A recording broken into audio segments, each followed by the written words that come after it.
Bonjour, aujourd'hui nous allons voir une autre séquence du programme de seconde qui concerne le repérage et la configuration dans le plan. Un grand 1 avec les coordonnées de points du plan où on verra quelques révisions de collège et on approfondira un peu. Distance dans un repère orthonormé en grand 2, configuration du plan, il y aura pas mal de rappels de collège et puis un point de logique avec ce qu'on appelle la contraposée d'une implication qu'on verra en toute fin de séquence. Comme d'habitude, la vidéo risquant d'être trop longue, il est vraisemblable qu'elle va être coupée au milieu et que ce sera donc visible en 2 vidéos. Nous commençons tout de suite. Donc, coordonnées de points du plan.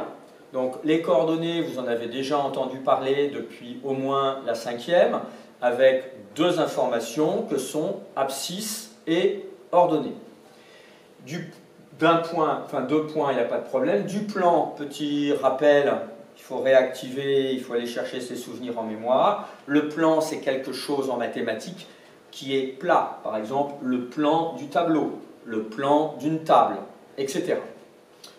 Donc on va déjà se rappeler la notion de repère dans un plan, avec plusieurs définitions.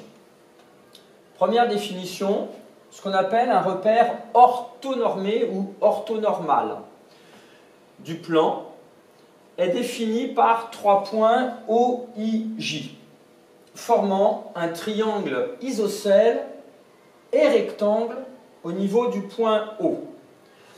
Dans orthonormé ou orthonormal, il y a ortho, et ce préfixe, ça devrait peut-être vous rappeler le mot aussi orthogonal, donc la notion de perpendicularité avec un angle droit. On va voir un petit schéma dans quelques instants. O est appelé origine du repère. I, il va intervenir dans la distance depuis l'origine jusqu'au point I et ça va donner l'unité de l'axe des abscisses. Occasion de revoir l'orthographe d'abscisse, attention. Et puis le point J, il va intervenir pour la distance OJ qui donne l'unité de l'axe des ordonnées. J'insiste tout de suite, là, entre les parenthèses, il y a un point-virgule ici et une virgule, et c'est dans cet ordre-là. D'abord le point origine, le point qui va être utile pour les abscisses, et le point qui va être utile pour l'axe des ordonnées, pour l'unité des ordonnées. Deuxième grande définition, dans un repère, tout point M du plan va être repéré par un unique couple X indice M et Y indice M. M parce que c'est le point M. X, si vous vous souvenez bien du collège, c'est parce que ça représente l'abscisse. Et Y parce que ça représente l'ordonnée. Souvenez-vous, pour les coordonnées, le couple a toujours des parenthèses et il y a un point-virgule. Donc si on regarde sur ce schéma-ci, donc on peut voir un repère. On pense à indiquer l'essence positif par des pointes de flèche.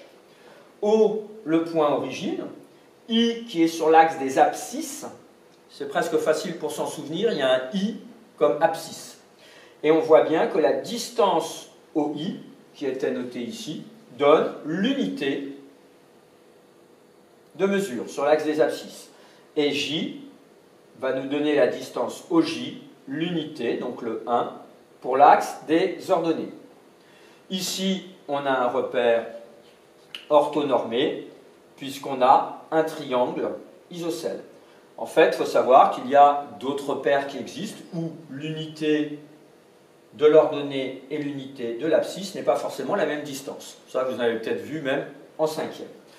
Et tout point M, n'importe où, le point M dans le repère de ce plan-là, il a bien d'abord l'abscisse sur l'axe des abscisses et l'ordonnée, son ordonnée, sur l'axe des ordonnées. Attention, là, le M, il est presque un peu trop grand, il devrait être un peu plus petit en dessous. Comme ceci. Là, ils sont mieux dessinés.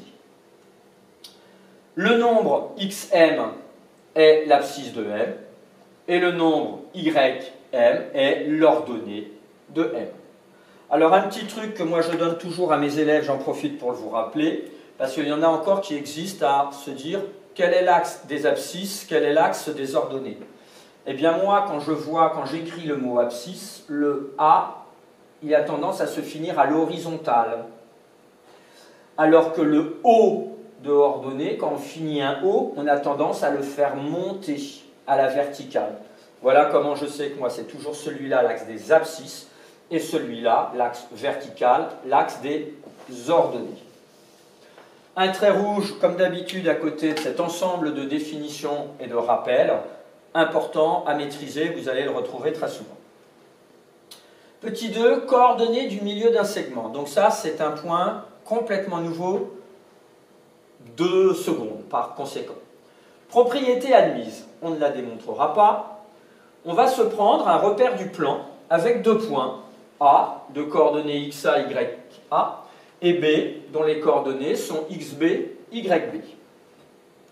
Eh bien, à ce moment-là, le milieu M du segment AB va avoir pour coordonnées l'abscisse de M égale l'abscisse de A plus l'abscisse de B, le tout sur 2. Et l'ordonnée du point M sera égale à l'ordonnée du point A plus l'ordonnée du point B, le tout divisé par 2. Donc ça c'est nouveau, il faut le savoir parfaitement. C'est encore pour ça que je mets un trait rouge dans la marge.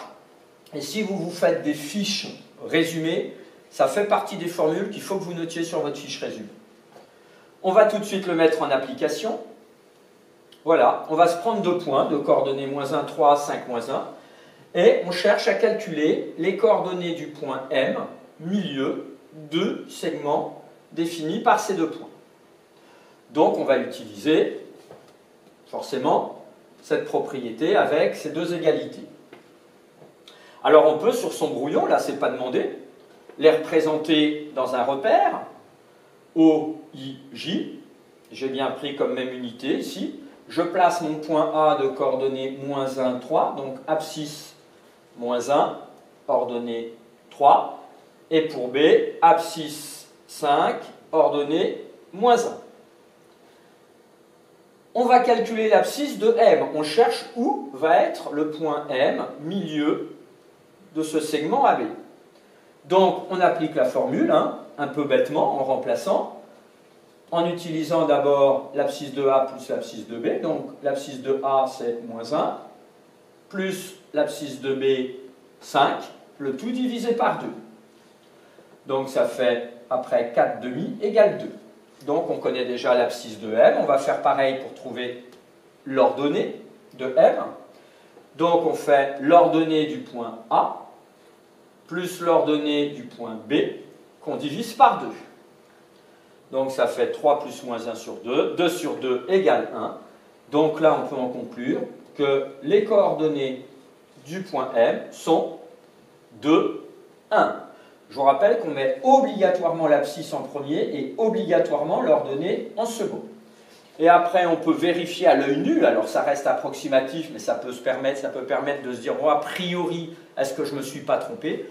Donc, en effet, il semblerait bien que le point de coordonnées 2 et 1, correspondant au point M, est au milieu du segment AB.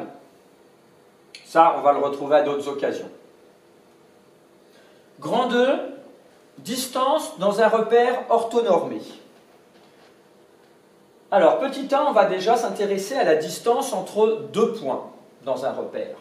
Un peu tout à l'heure, juste avant, souvenez-vous, on avait placé un point A, un point B. On pourrait chercher la distance entre ces 2 points. Propriété, démonstration voire exercice. Alors là, encore une fois, bien sûr, ces vidéos, je ne vous fais pas des exercices, ce sont juste des exemples. Mais c'est pour dire que si vous étiez en classe, et moi c'est ce que je faisais avec mes élèves alors en seconde, ça fait partie des propriétés que vous pouvez très bien démontrer, prouver, et si ça se trouve, vous le ferez ou vous l'avez déjà fait avec votre professeur. En plus, cette démonstration, elle est assez simple. Donc, on va se prendre un repère orthonormé, et ça, il faut absolument, et je l'ai souligné, avec 2 points A et B. Donc, comme c'est une propriété, je reste général, là on n'est pas dans un exemple. À ce moment-là, la distance AB, la distance entre A et B, va être donnée. Dans quelques instants, on va découvrir la formule ensemble. Donc, par exemple, je vais placer un point A ici et un point B ici. Donc, on cherche cette distance représentée par ce segment AB. Eh bien, on va utiliser des connaissances en lien. Alors avec déjà la distance ici à l'horizontale. On va se déplacer uniquement à l'horizontale. À ce moment-là, comme on cherche la distance AB, on va commencer par l'abscisse de B, la deuxième lettre, moins l'abscisse de la première lettre. Donc là, c'est l'abscisse de B moins l'abscisse de A. Et ensuite, on va se déplacer verticalement. Et pareil, comme c'est la distance AB, on commence par la deuxième lettre, l'ordonnée de B, moins la première lettre, ici A, l'ordonnée de A. Et si vous regardez bien ce déplacement en X puis en Y, eh bien ça constitue un triangle rectangle. Eh bien en fait, si vous êtes amené à faire la démonstration, vous verrez que la formule qu'on va écrire tout de suite, on peut la trouver grâce à, quand on a un triangle rectangle et qu'on connaît les longueurs de deux côtés, grâce au théorème de Pythagore. Donc la formule, la voilà, et elle va falloir la mémoriser aussi par cœur. La distance AB égale xb moins xa au carré, donc cette longueur-ci au carré, ça tombe bien, hein, les carrés on les avait dans Pythagore, plus cette distance-là au carré, et on en prend après la grande racine carrée. Donc la notion de distance de deux côtés, mise au carré, qu'on additionne, et à la fin on prend une racine carrée, si vous maîtrisez, si vous vous rappelez Pythagore en tête, ça correspond complètement à Pythagore. Sauf que là, on va beaucoup plus vite. On est quand même au lycée à ce moment-là. À savoir par cœur, un trait rouge dans la marge. On va tout de suite mettre un exemple d'application. Voilà deux points dont on connaît les coordonnées et on veut calculer la distance AB.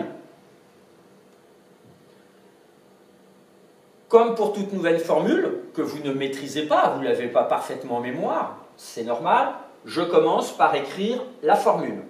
Souvenez-vous, je commence toujours par la deuxième lettre.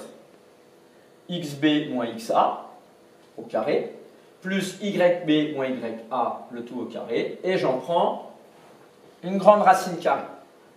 Maintenant, je vais remplacer, ça va être plus facile. Donc, l'abscisse de B, il faut prendre 5. L'abscisse de A, il faut prendre moins 1. Donc là, il ne faudra pas se tromper en remplaçant. C'est parfois là qu'il y a des petites étourderies dues à la rapidité. L'ordonnée de B, c'est moins 1. L'ordonnée de A, c'est 3. Je remplace tranquillement. Attention, là, hein, il y avait un moins. C'est le moins qui est là. Comme je fais moins l'abscisse de A, je fais moins 1. Moins 1. Etc. Après, eh ben, j'applique les connaissances sur les priorités. Priorité des parenthèses. Donc 5 moins moins 1, ça va faire 5 plus 1, 6. Et moins 1, moins 3, ça fait moins 4. J'oublie pas les carrés. Attention de bien tracer le radical pour englober tout. Après, ben, je calcule les carrés. 6 au carré, ça fait 36. Moins 4, le tout au carré, ça fait 16. Racine carrée de 52, et soit vous utilisez votre calculatrice, soit vous vous rappelez dans les racines carrées que racine carrée de 52, on peut dire que c'est racine carrée de 4 fois 13, puisqu'on aime bien faire apparaître un carré. Donc, ça fait racine carrée de 4 fois racine carrée de 13. Et donc, ceci, ça fait bien 2 racines carrées de 13. Ça, c'est un petit rappel de la séquence vue en tout début d'année, dans ma première vidéo. Bon, donc voilà comment vous avez pu calculer la valeur exacte de la distance d'un point A au point B. Alors, soit après on vous demande une valeur approchée, puisque racine carrée de 13, ça ne tombe pas juste, soit vous donnez une valeur précise, exacte, et vous laissez cette forme simplifiée. Ça, c'est possible, ça, c'est mieux comme écriture. Petit 2, l'alignement de 3 points. Ça aussi, c'est une propriété que vous pourrez peut-être démontrer en exercice ou en classe avec votre professeur. On va se prendre 3 points du plan, A, B et C, distincts.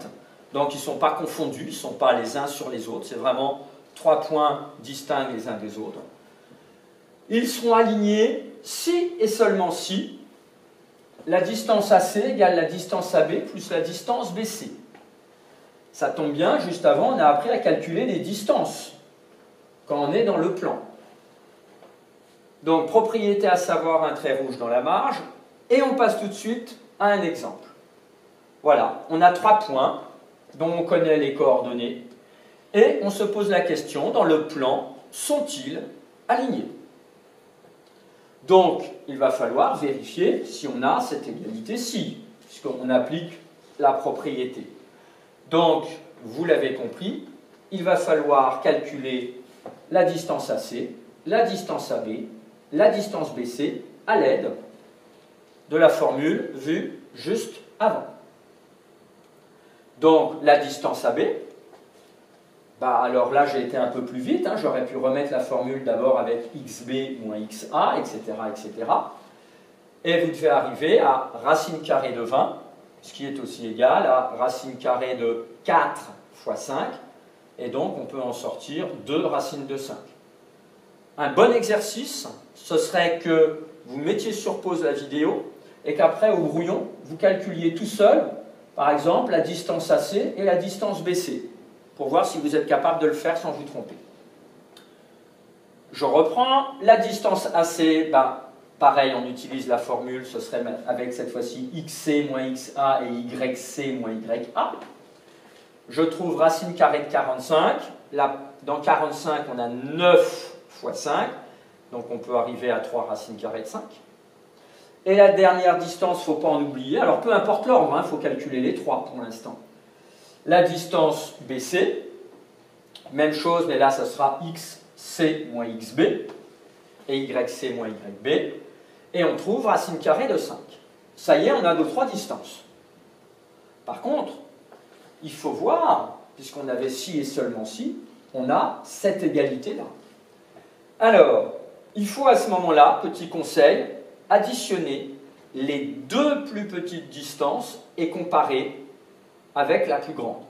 Alors, les 2 plus petites, là, il y a une racine carrée de 5, c'est comme s'il y avait un 1 devant. Et la deuxième, la plus petite, c'est celle-là. Donc, on va faire AB plus BC, les 2 plus petites. Ça fait donc 2 racines carrées de 5 plus 1 racine carrée de 5, ça fait 2 racines carrées de 5 plus 1 racine carrée de 5, ça fait 3 racines carrées de 5. Et on observe, tiens, on l'a bien ici, donc c'est égal à AC. Conclusion, on a bien utilisé cette propriété, on peut en conclure que les points ABC sont alignés.